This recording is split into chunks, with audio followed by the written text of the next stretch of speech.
أعوذ بالله من الشيطان الرجيم. بسم الله الرحمن الرحيم.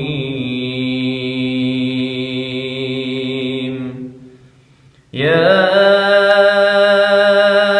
أيها الذين آمنوا لا تتخذوا الكافرين أولياء من دون المؤمنين.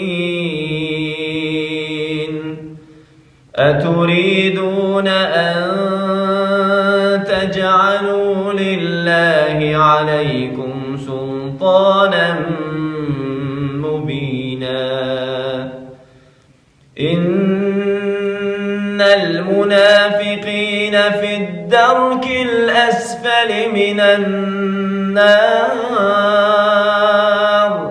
ولن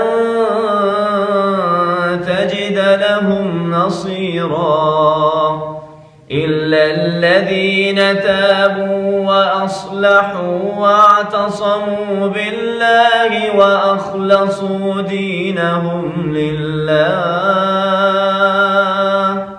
فأولئك مع المؤمنين